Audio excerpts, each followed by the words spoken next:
Hey guys, this is Brandon at the Edge Pro, and we're going to do a couple part series here going cordless. We're talking about barber clippers that have gone cordless, and what that means is clippers that we've been used to being electromagnetic tools and have very few tune-up and basic maintenance parts.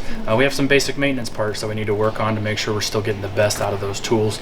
So we're going to highlight the Andis Cordless Outliner here in this video, and we're going to do another part on another Wahl clipper as well. I hope you go check them out, and hopefully this will help you keep those tools running in tip-top shape.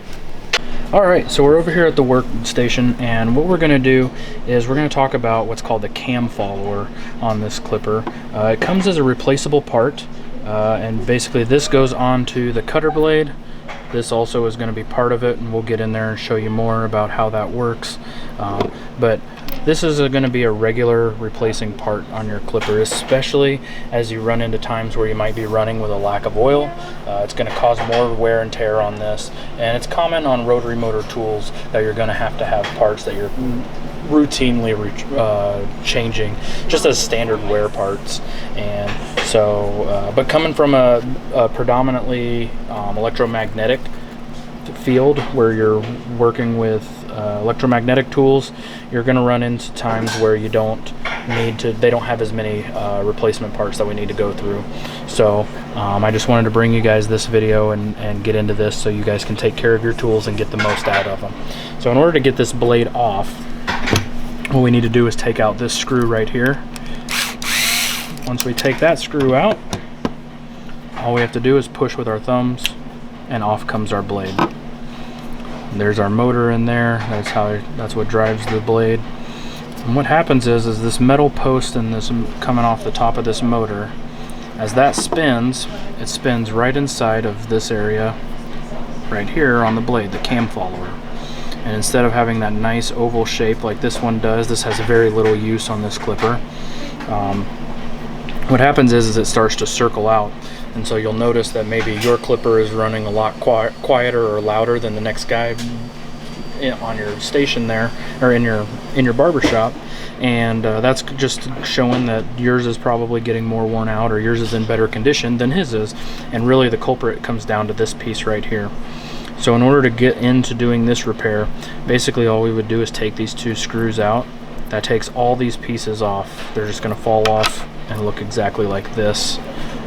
What we're going to do is lay them back on top of each other. This snaps right into the cutter, just like we see here. And then the other piece lays on top of it, making sure that those tension springs are going into those slots right there. Then we're going to put the screws back in, and we're good to go ahead and put this back on our clipper, and we're going to get a lot more efficient stroke when you don't have any play in there. You're also going to have a lot quieter clipper, so it's going to perform better overall. This comes in a little packet. You can get it from us. Our part number is going to be 20657, and you get both of these items.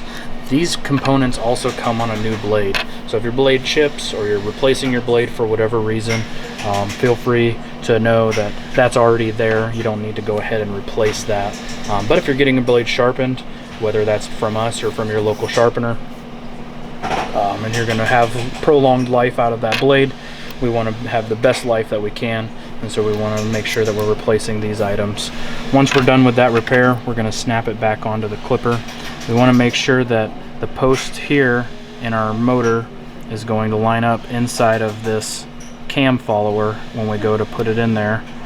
So I'm just kind of peeking in there. It's really hard to catch that on the camera, but then you basically push it down into the clipper and it falls into place. I'm going to make sure that that blade is straight and square with my clipper. I don't want it to be slanted over to the side or one side or the other.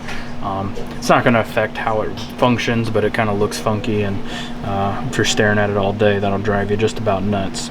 So we're going to keep that straight, and then we're going to go ahead and put this screw right back in.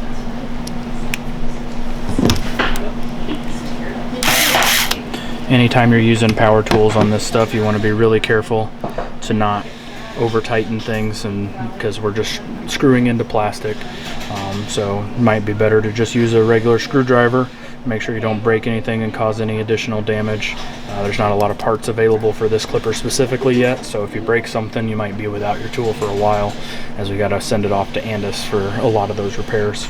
But that's how we're going to fix that. It's a standard tune-up.